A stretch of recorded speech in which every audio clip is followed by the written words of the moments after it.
ചെകുത്താൻ 2-ന്റെ last എപ്പിസോഡായ episode 12ലേക്ക് എല്ലാവർക്കും സ്വാഗതം. തുടർന്ന് സുമിത്ര പറയുന്നത് കേൾക്കുന്ന ജാക്കി മാലിക്കിന്റെ കൂടെ കാലുധാരയിലേക്ക് വരാൻ നിൽക്കുന്നത് കാണുന്ന സുമിത്ര ജാക്കിയോട് വരരുത് എന്ന് കൈകൊണ്ട് കാണിക്കുകയാണ്. അത് കാണുന്ന ജാക്കിക്ക് സുമിത്ര പറയുന്നത് മനസ്സിലാവുകയാണ്. ആ കാര്യം മനസ്സിലാക്കുന്ന ജാക്കി അവിടെ തന്നെ നിൽക്കുകയാണ്. മറുവശത്ത് ദാദ പിന്നിയെ ഒരു സ്ഥലത്ത് കൊണ്ടുവരികയാണ്. എന്നിട്ട് പിന്നിയുടെ ശരീരത്തിൽ നിന്ന് ആത്മാവിനെ വേർപിരിക്കുകയാണ് ദാദ. ആ സമയം അവിടെ വരുന്ന രക്ഷസുകൾ ജയ സുമിത്രയും കൊണ്ട് കാൽധാരയിൽ നിന്ന് പോയി എന്നും കാൽധാരയിൽ നിന്നും പിന്നി പോകാതിരിക്കാൻ വേണ്ടി പെട്ടെന്ന് പിന്നീട് ആത്മാവിനെ വേർപിരിക്കാൻ രക്ഷസുകൾ ദാദയോട് പറയുന്ന സമയം ദാദ പൊട്ടിത്തെറിച്ചു പോവുകയാണ്. അപ്പോൾ അവിടെ മാലിക് നിൽക്കുന്നത് എല്ലാവരും കാണുന്നു. മാലിക്കിനെ കണ്ട് പിന്നി പേടിച്ചിരിക്കുകയാണ്. രക്ഷസുകളെ മാലിക് തന്റെ ശക്തി പ്രയോഗിച്ച് കൊല്ലുകയാണ്. അവസാനം ഒരു രക്ഷസ് മാത്രമാവുകയാണ്. ആ രക്ഷസ് മാലിക്കുമായി ശക്തി പ്രയോഗിച്ച് ഫൈറ്റ് ചെയ്യുകയാണ്. മാലിക് ഫൈറ്റ് ചെയ്യുന്നത് കാണുന്ന പിന്നി ജാക്കി അവിടെ വരുന്നത് കാണുന്നു. ജാക്കി വരുന്നത് കാണുന്ന പിന്നി തറയിൽ കിടക്കുന്ന യന്ത്രം എടുത്തുകൊണ്ട് അവിടെ നിന്നും പോകുന്നു. പിന്നി പോകുന്നത് കാണുന്ന മാലിക് പിന്നി എന്ന ദേഷ്യത്തോടെ അലറി വിളിക്കുകയാണ്. ശേഷം പിന്നിയും ജാക്കിയും കാലുധാരയുടെ പുറത്തേക്ക് പോകുന്നു. അവിടെ ചെല്ലുമ്പോൾ ഭവാനിയെ ദർപ്പൺ തലയ്ക്ക് അടിച്ച് ബോധം കെടുത്തി ഇട്ടിരിക്കുകയാണ്. തുടർന്ന് അവരെല്ലാവരും അവിടെ നിന്ന് പോകുന്നു. ഈ സമയം മാലിക് രക്ഷസിന്റെ ആത്മാവിനെ തന്റെ കൺട്രോളിലാക്കുകയാണ്. എന്നിട്ട് എങ്ങനെയെങ്കിലും പിന്നിയെ മാലിക്കിന്റെ അടുത്ത് കൊണ്ടുവരാൻ പറയുകയാണ്. അത് കേൾക്കുന്ന രക്ഷസ് അവിടെ നിന്നും പോകുന്നു.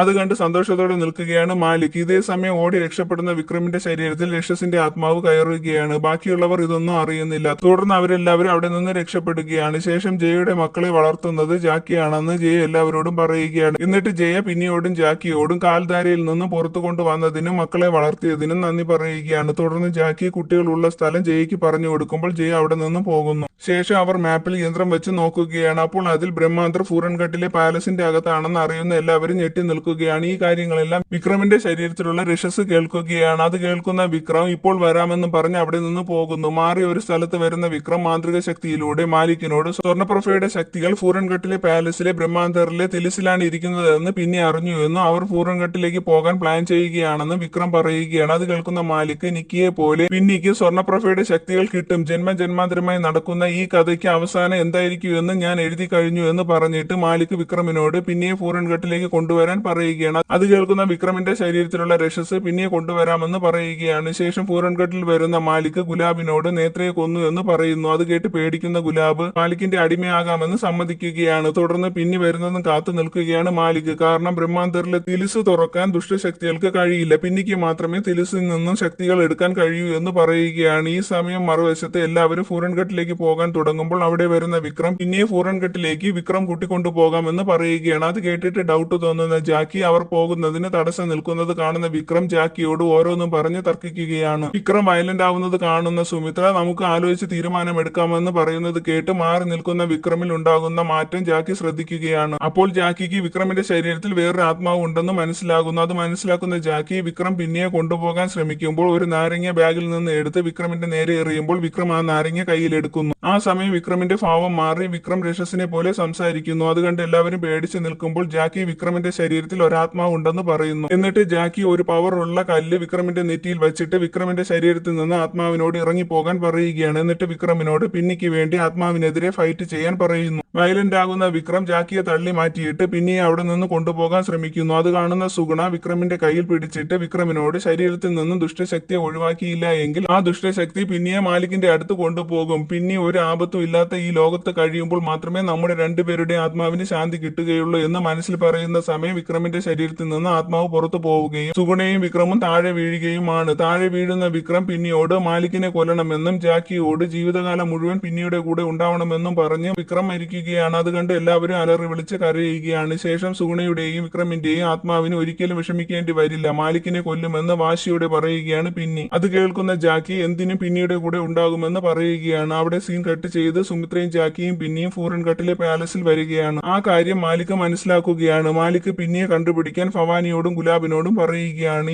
ഈ സമയം ബ്രഹ്മാന്തർ പാലസിന്റെ അകത്ത് എവിടെയായിരിക്കും എന്ന് എങ്ങനെ കണ്ടുപിടിക്കുമെന്ന് ജാക്കി പറയുമ്പോൾ അത് കേൾക്കുന്ന പിന്നി അറിയാമെന്ന് പറയുകയാണ്. എങ്ങനെ അറിയാമെന്ന് സുമിത്ര പിന്നിയോട് ചോദിക്കുമ്പോൾ ഏതാനും മണിക്കൂർ മുമ്പ് പിന്നി ബാലദേവിയെ വിളിച്ചു വരുത്തിയതും ബാലദേവിയോട് പിന്നി സഹായിക്കാൻ പറയുമ്പോൾ ബാലദേവി പിന്നിക്ക് ബ്രഹ്മാന്തർ പാലസിൽ എവിടെയാണെന്ന് കാണിച്ചു കൊടുത്തതും എല്ലാം പിന്നി സുമിത്രയോട് പറഞ്ഞിട്ട് അവർ ആ സ്ഥലം അന്വേഷിച്ച് അവിടെ നിന്ന് പോവുകയാണ്. അവസാനം പിന്നി ആ സ്ഥലം സുമിത്രയ്ക്ക് കാണിച്ചു കൊടുക്കുകയാണ്. അത് കാണുന്ന സുമിത്ര ഒരിക്കൽ നിക്കി ദൈവത്തിനെ കൊണ്ടുവച്ചത് ഇവിടെയാണെന്ന് സന്തോഷത്തോടെ പറയുകയാണ്. അത് കേൾക്കുന്ന ജാക്കി ഒരു രുദ്രാക്ഷത്തിലെ മുത്ത് ആ സ്ഥലത്തേക്ക് എറിയുകയാണ്. അപ്പോൾ അവിടെ ബ്രഹ്മാന്തർ കാണുന്ന സുമിത്ര പിന്നിയോട് പോയി തിലിസ് തുറക്കാൻ പറയുമ്പോൾ പിന്നി അവിടെ നിന്ന് പോകുന്നു. ആ സമയം പിന്നിയുടെ മുമ്പിൽ വരുന്ന മാലിക്കിന്റെ ശക്തി കുറയാൻ വേണ്ടി പിന്നി കാലകേതു മാലിക്കിന്റെ ശരീരത്തിൽ വയ്ക്കുകയാണ്. അപ്പോൾ മാലിക്കിന്റെ ശക്തി പകുതി കുറയുകയാണ്. അത് കാണുന്ന പിന്നി മുന്നോട്ട് പോകാൻ ശ്രമിക്കുമ്പോൾ പിന്നിയെ മാലിക് തടഞ്ഞു നിർത്തുകയാണ്. ആ സമയം അവിടെ വരുന്ന ഫവാനി ഒരു ശക്തി മാലിക്കിനെതിരെ പ്രയോഗിക്കുകയാണ്. എന്നിട്ട് ഫവാനി മാലിക്കിനോട്, നേത്ര എന്റെ ആത്മാവിനെ കൺട്രോളിലാക്കിയിരുന്നത് കൊണ്ടാണ് ഞാൻ എന്റെ രാജാസാബിനെതിരെ നിന്നത്. ഇപ്പോൾ നേത്രയില്ല, ഞാൻ ഇനി ആരെയും കൺട്രോളിലല്ല, അടിമയും അല്ല എന്ന് പറയുകയാണ് ഫവാനി. അപ്പോൾ അവിടെ വരുന്ന ഗുലാബ് മാലിക്കിനെ കുത്തുകയാണ്. അത് കാണുന്ന ജാക്കിയും മാലിക്കിനെ പിടിച്ചു വെക്കുകയാണ്. ഇതെല്ലാം കാണുന്ന പിന്നി ബ്രഹ്മാന്തറിലേക്ക് പോവുകയാണ്. അവിടെ പോകുന്ന പിന്നി തിലിസിൽ തൊടുന്നതും സ്വർണ്ണപ്രഭയുടെ ശക്തികൾ പിന്നിയുടെ ശരീരത്തിൽ പ്രവേശിക്കുകയാണ്. നേരം ദേഷ്യം വരുന്ന മാലിക് എല്ലാവരെയും തള്ളി മാറ്റിയിട്ട് രാക്ഷസനായി മാറി പിന്നിയുടെ അടുത്തേക്ക് പോവുകയാണ്. പിന്നിയുടെ അടുത്ത് പോയി പിന്നിയെ കൊല്ലാൻ ശ്രമിക്കുമ്പോൾ പിന്നി സ്വർണ്ണപ്രഭയായി മാറി സ്വർണ്ണപ്രഭയുടെ ശക്തി കൊണ്ട് മാലിക്കിനെ കൊല്ലുകയാണ്. മരിച്ചു വീഴുന്ന മാലിക്കിന്റെ ശരീരം പൊട്ടിത്തെറിച്ചു പോവുകയാണ്. അത് കണ്ട് എല്ലാവരും സന്തോഷത്തോടെ നിൽക്കുകയാണ്. തുടർന്ന് ഗുലാബും ഫവാനിയും സുമിത്രയോട് ചെയ്ത തെറ്റിനെല്ലാം മാപ്പ് പറയുകയാണ്. പിന്നിയുടെ അടുത്ത് വരുന്ന ജാക്കി പിന്നിയോട്, ഇവിടെ മാത്രമല്ല ഈ ലോകത്ത് ഒത്തിരി സ്ഥലത്ത് ഇതുപോലുള്ള പല ദുഷ്ടശക്തികളും ഉണ്ട്, അവരെ എല്ലാവരെയും നശിപ്പിക്കാൻ പിന്നിക്ക് കഴിയും. ഇപ്പോൾ പിന്നിക്ക് അതിനുള്ള ശക്തിയുണ്ട്. ലോകത്ത് നന്മ ചെയ്യാനും വിഷമിക്കുന്നവരെ സഹായിക്കാനുമാണ് നിനക്ക് വേണ്ടി നിന്റെ അമ്മ ശക്തികൾ സൂക്ഷിച്ചു വച്ചിരുന്നത് എന്ന് പറയുന്നത് കേൾക്കുന്ന പിന്നി വിഷമിച്ച് നിൽക്കുന്നത് കാണുന്ന സുമിത്ര,